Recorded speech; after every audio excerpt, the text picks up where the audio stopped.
Olá pessoal, bem-vindos ao BAT 101 Introdução ao Hebraico Bíblico. Essa é a última aula da unidade 23, na qual nós vamos aprender acerca dos verbos geminados. Vamos começar então. Os verbos geminados aparecerão em uma de três formas. A primeira forma é a forma que nós chamamos a forma normal, que é essa forma aqui, saba. Agora, notem que a forma normal não é a forma léxica. A forma léxica desse verbo aqui é o verbo savav, tá bom? Então, notem que a forma normal não é igual à forma léxica. A forma léxica sempre é aquela forma que nós aprendemos na hora de aprender o vocabulário, tá bom? Existe também a forma reduzida, sem esse dagesh, e existe a forma dissociada. A forma dissociada é aquela forma que nós aprendemos, a forma léxica do verbo, tá bom? Agora, o verbo então, o mesmo verbo pode aparecer nessas três formas aqui. Como que nós vamos determinar se o verbo aparece na forma normal, na forma reduzida ou na forma dissociada? Nós vamos determinar então qual forma será usada pelos sufixos e prefixos em todos os troncos, né? Mas principalmente no kal, nós vamos determinar qual que é a forma usada pela transitividade do verbo. E por isso que os verbos geminados são considerados o tipo de verbo mais difícil do hebraico bíblico, porque eles não mudam apenas de acordo com a morfologia, mas também de acordo com o sentido do verbo. Mas agora, animem-se, né? Não fiquem desanimados com tudo isso. O verbo geminado não é impossível de se entender. Deixa eu mostrar aqui para vocês um exemplo de Josué 6, versículo 15. Diz assim: Bayom hahu savovu et ha'ir sheva pa'amim. Nesse caso aqui significa, naquele dia, eles rodearam a cidade 7 vezes, tá bom? Agora notem aqui o exemplo de Gênesis 8, 11. Vayedan Noach ki kalu hamayim me'al ha'aretz. Notem aqui que essa frase aqui significa: e então Noé soube que as águas diminuíram da face da terra, né? Ou simplesmente da terra. Não temos a palavra face aqui. Agora, notem uma coisa. Savavu significa então eles rodearam, né? Rodearam o quê? Rodearam a cidade. Então, o verbo é um verbo transitivo. Já aqui, kalu significa as águas diminuíram. Eu não vou escrever aqui não, mas as águas diminuíram. Diminuir, você não precisa de um objeto direto depois de diminuir, né? Elas simplesmente diminuíram. Então o verbo é um verbo intransitivo. Como o verbo é um verbo intransitivo, ele aparecerá na forma normal e não na forma dissociada que nós vimos aqui em Josué 6,15. Agora notem que os dois verbos são verbos kal, os dois verbos são verbos perfeitos, os dois verbos são verbos da terceira pessoa comum do plural, porém eles são escritos de formas diferentes por causa da transitividade do verbo. O primeiro verbo é transitivo e o segundo é intransitivo. Então a forma dissociada aparece com o verbo transitivo e a forma normal aparece com o verbo intransitivo. Vamos dar continuidade a isso. Eu quero mostrar agora quais são as regras então para o verbo perfeito no kal transitivo. Eu coloquei aqui entre parênteses, esse verbo transitivo no hebraico será um verbo de ação. Lembre-se que nós aprendemos que existem dois tipos de verbos. Existe o tipo de verbo de ação e o verbo de estado de ser. Bom, o verbo transitivo, ou verbo de ação, aparecerá na forma dissociada, com sufixos vocálicos ou sem sufixos, então na terceira pessoa. Note então que a primeira vogal também será a vogal kametz, assim como nos verbos fortes. Esse verbo parece, aparenta ser completamente forte. Porém, o verbo geminado no kal perfeito transitivo aparecerá na forma normal quando existe um sufixo consonantal, em outras palavras, na primeira e na segunda pessoa. Note então que a primeira vogal será a vogal patar, como nós vimos aqui, será a vogal patar e não a vogal kametz. E também esse verbo introduzirá, assim como os verbos ocos, o rolemvav como vogal de ligação. Então nós temos aqui, por exemplo, o verbo saboti. Agora, antes nós vimos que o verbo savav é transitivo, né? Rodear é uma coisa transitiva. Você precisa rodear alguma coisa ou alguma pessoa. Então, quando eu tenho aqui saboti, mais uma vez eu tenho um verbo transitivo e esse verbo aqui significa eu rodeei. Rodeei quem? Ou rodeei o quê? Essas então são as regras, os padrões para o verbo perfeito transitivo geminado. Agora, o verbo intransitivo no perfeito, ou um verbo de estado de ser, aparecerá na forma normal. Por exemplo, kalla. Kalla está na terceira pessoa feminina do singular e significa ela diminuiu. Agora, note aqui que a primeira vogal sempre será patar. E também nós veremos o rolemvav como vogal de ligação, não nesse caso, no 3FS, porque nós temos um sufixo vocálico e não um sufixo consonantal. Mas se houver um sufixo consonantal, nós veremos o rolemvav como vogal de ligação. E o 3MS aparecerá naquela forma reduzida. Lembre-se que nós aprendemos que existem três formas: a forma normal, a forma reduzida e a forma dissociada. Essa forma reduzida aparece apenas quando nós não temos um sufixo. Então, em outras palavras, na terceira pessoa masculina do singular, apenas dos verbos intransitivos, porque se for um verbo intransitivo, nós veremos a forma dissociada, tá bom? E note aqui que não existe um dagesh, simplesmente porque nós não precisamos de um dagesh, né? Fica estranho duplicar a última consoante quando não há uma vogal que segue essa consoante. Essa então é a forma do verbo perfeito no kal, seja transitivo ou intransitivo. O verbo imperfeito no kal, na forma transitiva, será quase idêntico ao kal imperfeito de verbos ocos. Então, nós veremos aquele verbo na forma reduzida. Notem aqui que a vogal do prefixo será a vogal kametz e não a vogal hirak, né? Assim como nos verbos ocos. E também notem que a vogal do verbo será rolem e não aquela vogal semiconsonantal que nós esperaríamos ver com os verbos ocos, né? Por quê? Porque esse verbo é um verbo geminado, não é um verbo oco.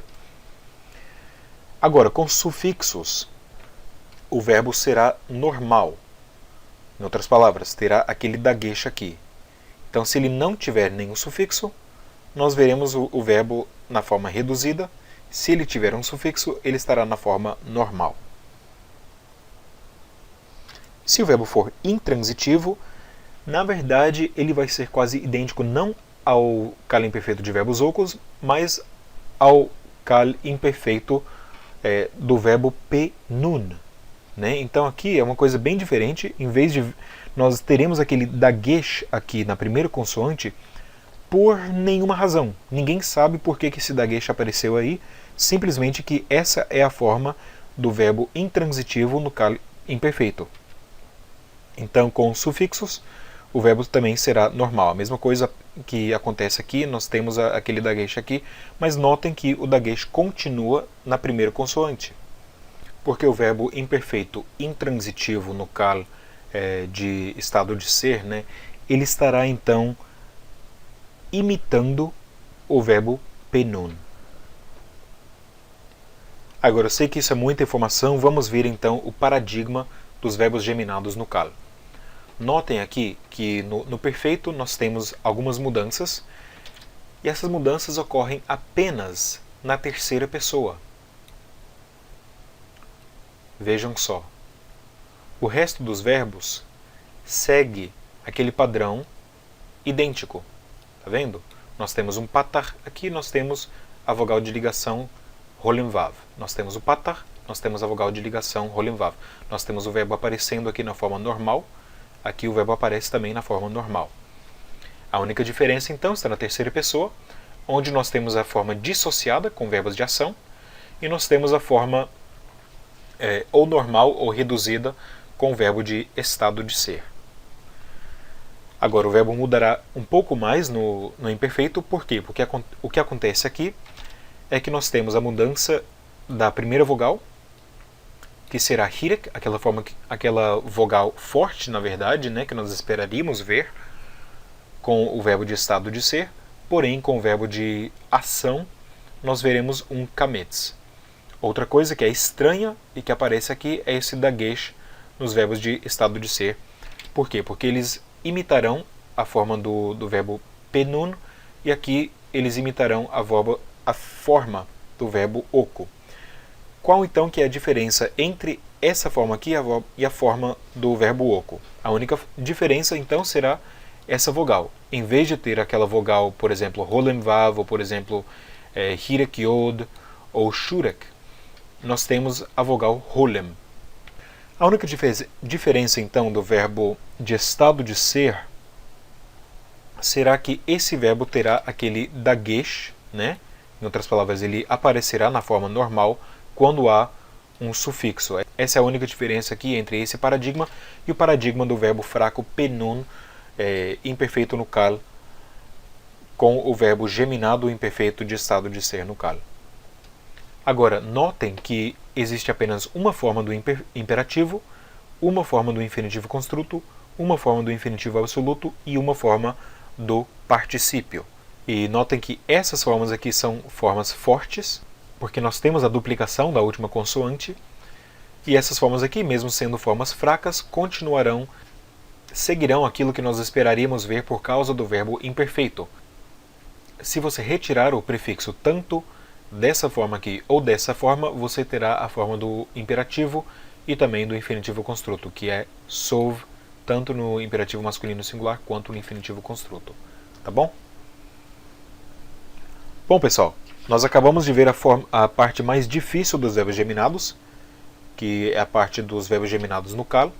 Agora, no nifal e no rifil, os verbos geminados não terão uma diferença entre formas transitivas e formas intransitivas, mas nós apenas precisamos aprender uma forma para cada um desses verbos.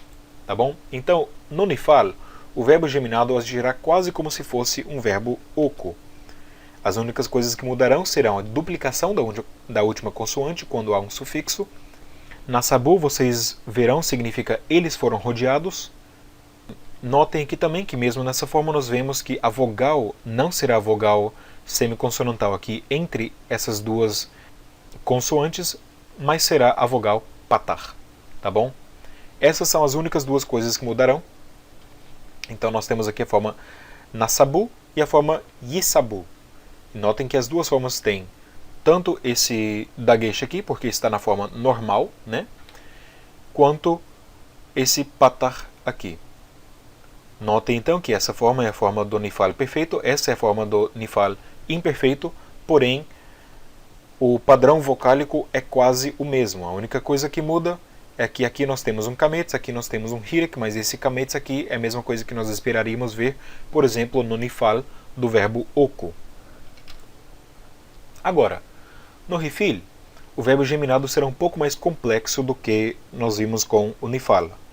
No verbo rifil perfeito, nós veremos a forma normal da raiz, geminada, e será, claro, reduzida na forma 3ms. Então, por exemplo, resabu, nós vemos aqui a forma normal, e resev, nós vemos a forma reduzida sem aquele dagesh. E veremos também que o prefixo do rifil será re com um tsere na terceira pessoa e re com um hatef patar na primeira e na segunda pessoa. Então, por exemplo, aqui nós temos a forma hasibota. E também veremos, claro, como nós acabamos de ver aqui, hasibota tem aquela vogal de ligação rolem vav entre a raiz e entre os sufixos consonantais. Então, na verdade, aparenta ser um pouco mais difícil, mas ainda assim segue um certo padrão que nós podemos entender, né? Por isso, então, eu digo assim, no perfeito, identifique o verbo pelo prefixo re ou ha. Tá bom? É assim que nós vamos identificar o verbo no rifil, não pelaquela vogal hirek yod, que é a vogal que nós utilizamos para identificar o rifil, por exemplo, no verbo oco, mas pelo prefixo mesmo no perfeito, tá bom? Agora, no imperfeito, nós teremos sim o padrão do verbo transitivo e o padrão do verbo intransitivo. Aqui nós temos, por exemplo, o padrão quase oco, né? É aquele padrão do verbo intransitivo. E aqui o padrão quase penun é o padrão do verbo transitivo. Então, nesse caso, Yahel significa ele começou. Vem da raiz halal e não da raiz hul ou sei lá o que, né? Hil ou alguma coisa assim, mas vem da raiz halal. E normalmente halal significa profanar, né? Nós aprendemos que halal significa profanar no piel, significa profanar no kal. Porém, no rifil, essa raiz tem um significado intransitivo, que é o significado começar. Então, Yahel significará ele começará, e Tahelu significará começareis, né? Já o verbo yashim, nós conhecemos a forma sim, e sim significa colocar ou pôr, porém aqui o verbo não é o verbo sim, aqui a forma é o verbo shamam, ou aqui a forma do verbo é o verbo shamem, e shamem significa estar desolado, né? É um verbo de estado de ser. Porém, no rifil, esse verbo não será um verbo intransitivo, mas será o verbo transitivo, porque ele é causativo. Então, se você causa alguma coisa a ser desolada, você está devastando alguma coisa. Por isso, Yashim significa ele devastará, e Ashim significa eu devastarei. Então, eu nem escrevi aqui qual que é a forma transitiva, qual que é a forma intransitiva. Eu queria apenas explicar isso verbalmente, mas aprendam apenas que existem esses dois padrões aqui. Existe o padrão quase oco e existe o padrão penun, tá bom? Ou o padrão quase penun dos verbos imperfeitos no rifil. Apenas estejam cientes dessas duas formas que existem do verbo rifil imperfeito, mas não se preocupem em descobrir, será que esse verbo é um verbo transitivo, será que é um verbo intransitivo? Apenas estejam cientes que existem essas duas formas, tá bom? Agora, o piel e o poal serão fortes e usarão a forma dissociada da raiz geminada. Em outras palavras, aquelas três letras da raiz aparecerão. Existem duas anomalias que eu quero mostrar a vocês. A primeira é que o verbo geminado, kal perfeito 3fs ou 3cp, pode também aparecer na forma normal e não apenas na forma dissociada. Bom, então nós temos aqui um exemplo de Gênesis 18, versículo 20, falando do pecado de Sodoma e Gomorra. E lá no texto diz assim, Ki rabá v'chatatam, então, porque grande é, na verdade, o pranto, o substantivo está para cá, e o seu pecado. E nós temos um outro verbo aqui. Não sei porque eu coloquei essas duas palavras aqui juntas, não faz nenhum sentido, né? Nem no hebraico nem no português. Mas eu queria apenas mostrar a forma verbal aqui a vocês. A forma verbal que nós esperaríamos ver seria ravvá. Tá bom? Eu vou colocar aqui ravavá. Mas em vez de ver a palavra ravavá, nós vemos rabá.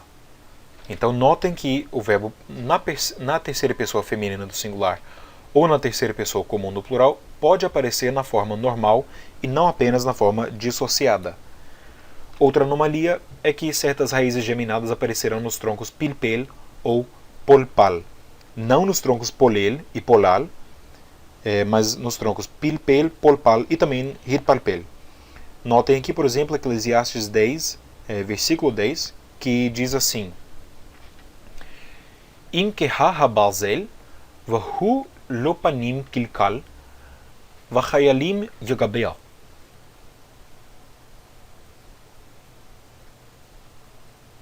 Essa frase aqui significa: se o ferro estiver cego e ele não conseguir afiar sua face, então mais força enforçará. Em outras palavras, então ele usará mais força. Se você não conseguir afiar uma espada, use mais força, né? Eu quero mostrar aqui a vocês essa forma aqui, kilkal. Kilkal, na verdade, vem do verbo kalal. Kalal, nós aprendemos, significa ele é pequeno ou ele amaldiçoa. Porém, no pilpel, esse verbo significará afiar.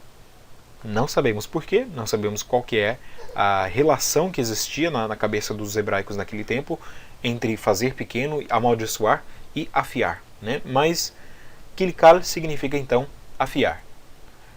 Mais uma vez, os troncos pilpel e polpal são muito raros. Eu queria apenas mostrar isso a vocês para que vocês estejam cientes que existem esses troncos aqui.